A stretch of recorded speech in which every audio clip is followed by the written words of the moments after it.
Welcome to Patagonia, a land where the rugged beauty of nature is on full display. From towering mountains and sprawling glaciers to vast, windswept plains, it is a place where adventure meets serenity. In this video, we will explore the magnificent landscapes of Argentina and Chile and dive into the rich culture of one of the most stunning regions on Earth. So get ready to embark on an unforgettable journey through the heart of Patagonia.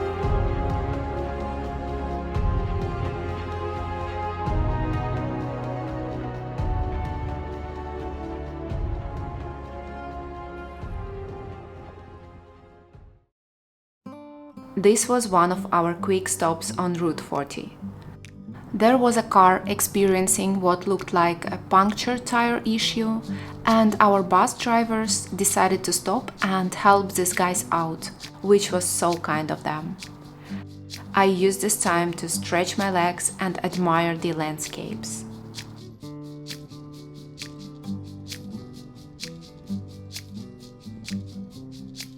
Pay attention, guys, we are in the Patagonian desert right now, also known as the Patagonian steppe. It's the largest desert in Argentina and the 8th largest in the world by area.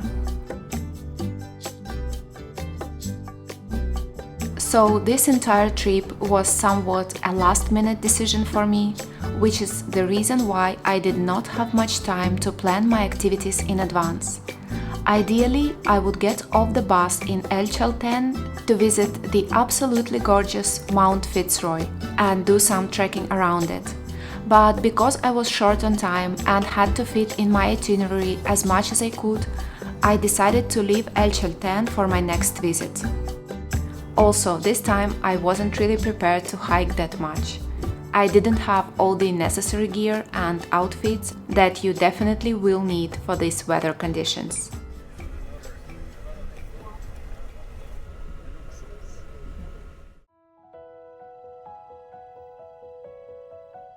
This is exactly how I imagined a Patagonian hotel would look like.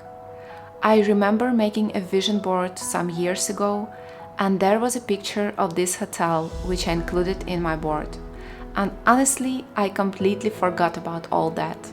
But as soon as I entered this place, that memory popped up in my mind, reminding me that back in the day I dreamt of coming here, and here I am. Do you also find it fascinating how it works? I do. I liked how elegant this place was, and how the interiors echo the raw natural beauty, and every detail is inspired by distinguished elements and materials from Patagonia. I loved those decorative glacier-like rocks, resembling the main attraction of this place, which is of course Perito Moreno Glacier. We are going to visit it with you tomorrow. At this point, I was beyond excited and couldn't wait for the next day to come.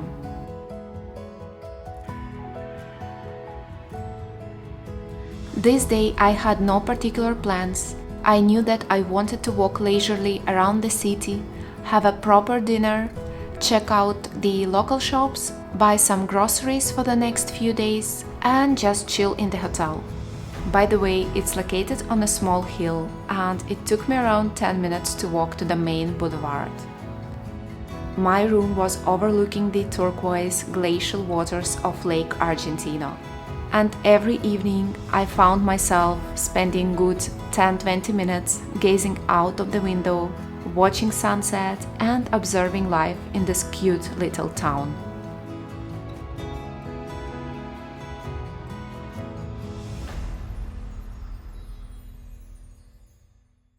Today, as I promised, we are heading to see Perito Moreno Glacier, which is one of the few glaciers in the southern Patagonian icefield that have not retreated during the last 50 years, and is only growing and advancing at a pace of 2 meters a day.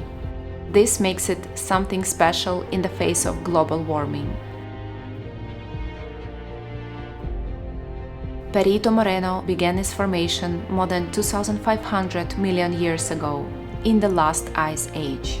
It is believed that its current form, as we know it today, is approximately 20,000 years old, and Los Glaciares National Park, where it's located, was created to protect it. Even though glaciers may seem far away and removed from our everyday lives, but they impact all living beings on Earth in numerous ways. Their Earth's cooling system helping to regulate global temperatures. They cover about 10% of the planet's surface and contain roughly 75% of the world's freshwater supply.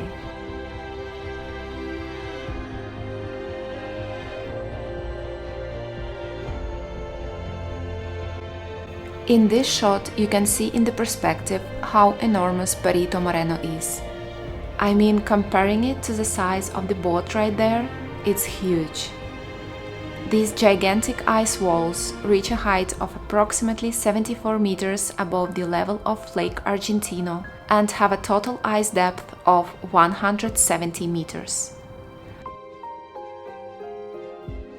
There is a large visitor center on site that features a walking circuit which allows you to view the southern flank and the east-facing edge of the glacier.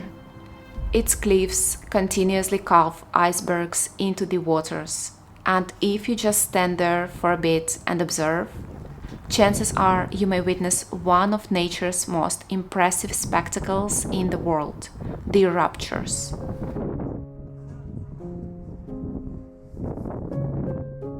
Do you guys see those red flowers?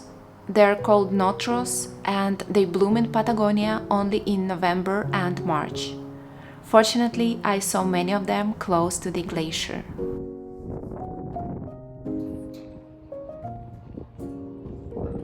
Here comes the second part of the tour. We are going to get on a catamaran and cruise along the glacier to get to the spot where all the glacier treks begin. It was a gloomy day, but it made the place look even more dramatic and intense than it would on a sunny day, I guess. There was some magic in the air, and I was trying to be present in every second of the experience. This was one of my biggest travel dreams, and here I was, living it.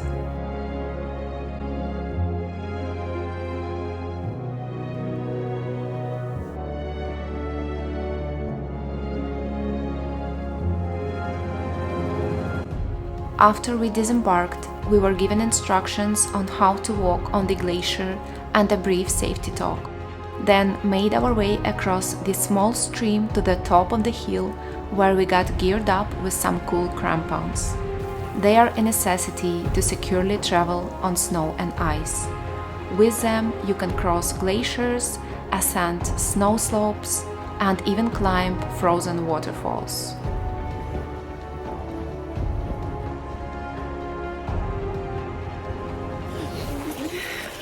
Para YouTube. Con guantecitos. Sí. Muy embarazada de una cámara. Muy embarazada. Como... This is Bea, a girl I met on the bus to the glacier. We clicked instantaneously, like we've known each other for ages. I got a chance to practice my Spanish with her, and we had so much fun touring the glacier together that it definitely made my day. I have to say that walking on a glacier is not as easy as it appears. There are some very steep parts, and even with crampons it can be tricky. For safety reasons, the ice trekking avoids the front of the glacier. You can hear huge chunks falling off every 10-15 minutes, making walking along the front near the lake dangerous. So the hike takes place further back from the glacier's edge. The path is well established and there are handrails in trickier places. You will need gloves, as they will protect your hands in case you fall. There is only one company in town that is authorized to carry out these excursions, and it's called Yellow and Aventura. I did a mini trekking option that lasted for about an hour, but they also offer a 4-hour tour if you're up for a real adventure. Por favor, ponete los guantes. Sí. During this hour we spent on the glacier, we had rain and strong winds at times, so I was very glad I had many layers of clothes on me, otherwise I wouldn't have enjoyed the experience as much as I did. So if you go there, be well prepared. We got to explore crevasses, mini ice caves, and unique blue ice formations. By the way, the water on Perito Moreno is the purest you will ever come across. The rivers that flow through the glacier and caves scattered around are absolutely incredible.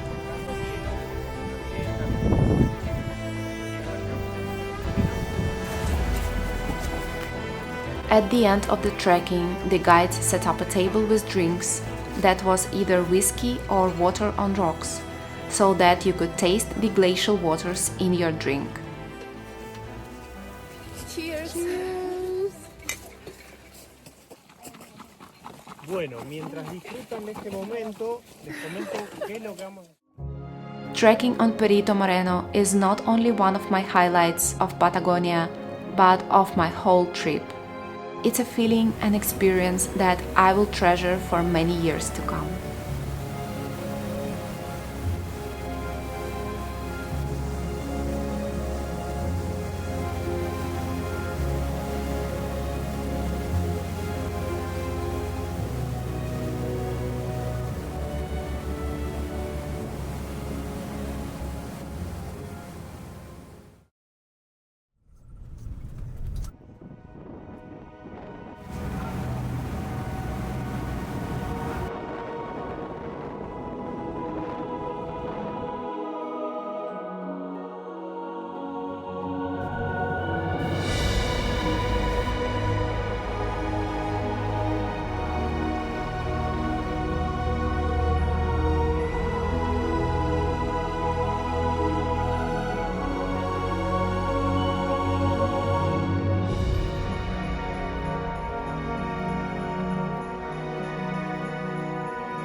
Just to give you some insights, guys, the navigation trip I took was called Todo Glaciares, which means all glaciers.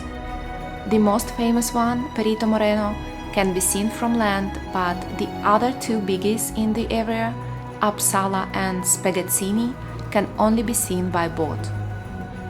Uppsala is the biggest glacier in South America, and Speghettini has the highest face of any in Argentina. The height of its front reaches 135 meters.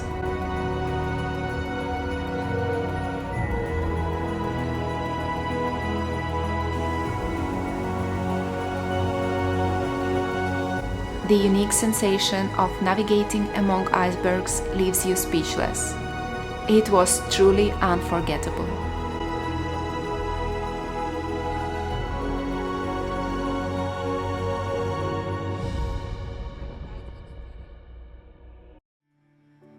Good morning, guys.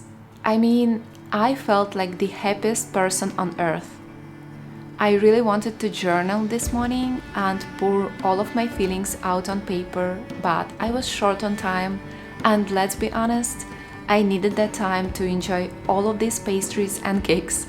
So yeah, basically, whenever I travel, I allow myself to indulge in sweets.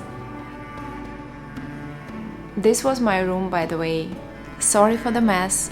I had to pack up and it got out of control somehow. I ended up having all of my stuff all over the room.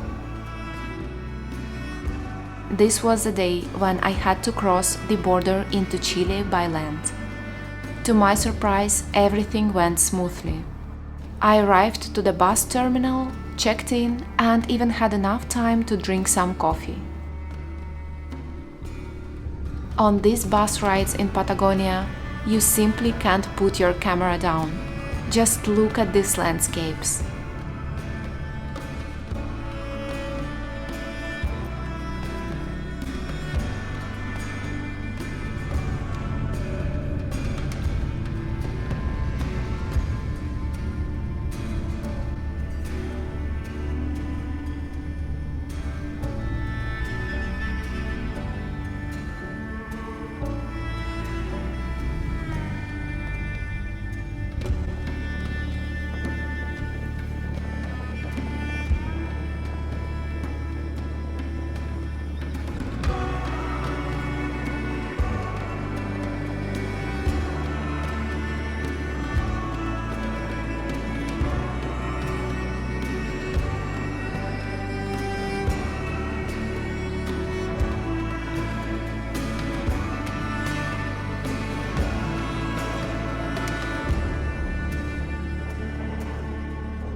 It was snowing the entire afternoon, and it made me crave some comfort food.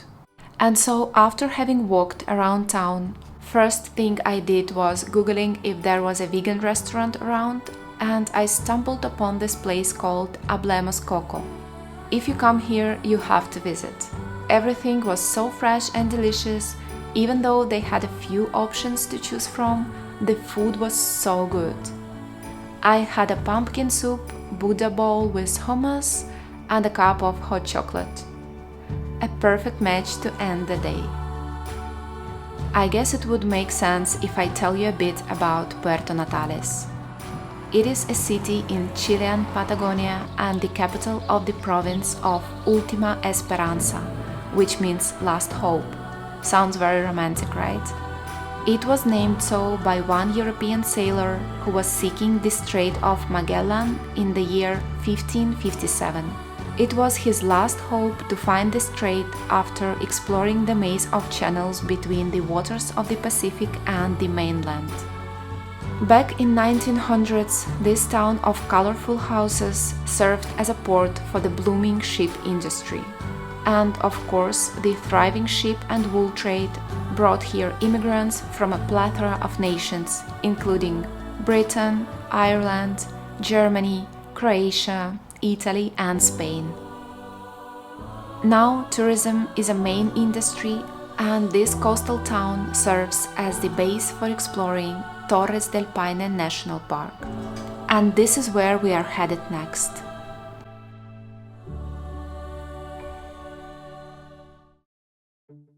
As you've probably guessed already, I spent the next day exploring the park. It is internationally recognized as one of the most beautiful, unique, and uncontaminated places on Earth. It is home to the third largest ice field on the planet and is a place of lakes, rivers, waterfalls, glaciers, forests, and incredible wildlife. Torres del Paine is located near the southern tip of Chile, and part of the park shares a border with Argentina. Its main feature, the mountainous towers, are an impressive and unique rock formation known as Torres del Paine. National Geographic has declared this area the 5th most beautiful place in the world. The first official tourist to visit Torres del Paine was British aristocrat Lady Florence Dixie, who arrived with a group in 1879. A year later, she published a book about her adventures titled Across Patagonia. The book is a relatable story even to this day. Like many, she came to Patagonia to switch off. She wanted to disconnect from the stress and routine of modern-day life and immerse herself in nature. Not long after the publication of the book, a flood of scientists and explorers traveled to Chile and Argentina to see the region.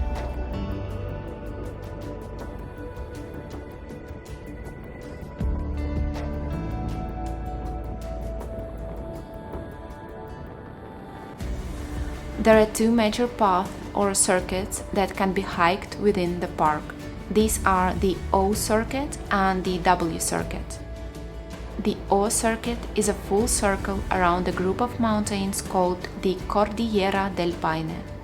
This hike takes from 10 to 11 days.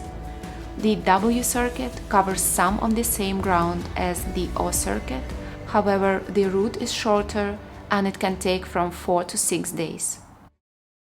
After visiting different viewpoints inside the park, we arrived to probably the most out-of-a-movie place I've been to so far. We came to see Glacier Grey. In that moment, I had a feeling I was on another planet. Black sand beach, insanely beautiful iceberg right in front of me, strong winds, pouring rain. That was magical. From here you can't see the glacier unless you walk all the way to where that cruise ship is. Even though we were given little to no time to get there and back to the meeting point, I still attempted to do it. Well, little did I know, with every step I made, the weather was getting worse. All of my clothes and shoes got completely soaked within the first 10 minutes. It was freezing cold, but I didn't want to give up. I wanted to see the glacier. While walking towards it, at some point I realized I was standing completely alone in the middle of the beach. And Patagonia is windy, very windy in places.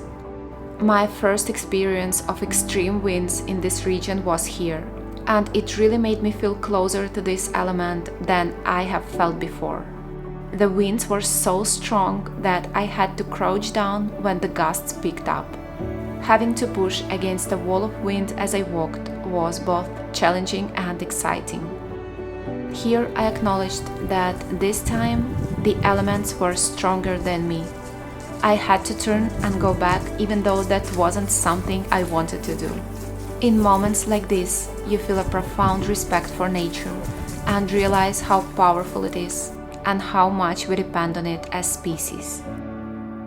Just when I got back to where I started my walk, the sun came out and the rain stopped. I think I stood there for about 10 minutes, admiring the beauty of this surreal landscape. In my memory, this will always remain one of the most beautiful moments of the entire trip. And even though this time I did not get to see the glacier itself, I take it as a sign that the universe just wants me to return here again one day. Our last stop for the day was Milodon Cave. It is where the remains of an ancient giant ground sloth were discovered.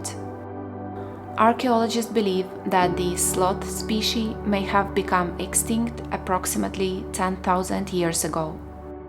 This cave forms part of a natural monument along with several other caves that were used by the prehistoric tribes. This was the day when I was supposed to do a hike to Torres, but I couldn't. After that walk to the Glacier Grey, when I got soaked under the rain and had to stay in wet clothes until I reached my hotel, and that was for another 4 hours I believe, I felt like I was catching cold that evening. I know for a fact that even if I forced myself to do it, I wouldn't have enjoyed the experience. And that hike is so challenging, let alone the entire trip may take up to 16 hours. I knew that would have been too much for me considering how I felt, so I chose to give my body a rest day and enjoy the city. Have no plan, just go with the flow and hop in and out of coffee and artisanal shops, of course. First thing I did was visiting local historical museum. This is a modern museum that was created as a tribute to the Tierra del Fuego's indigenous history, with artifacts and engaging information panels about this period. It was interesting to learn about the Tehuelche people and their culture. They were South American Indians who formerly inhabited the Patagonian plains.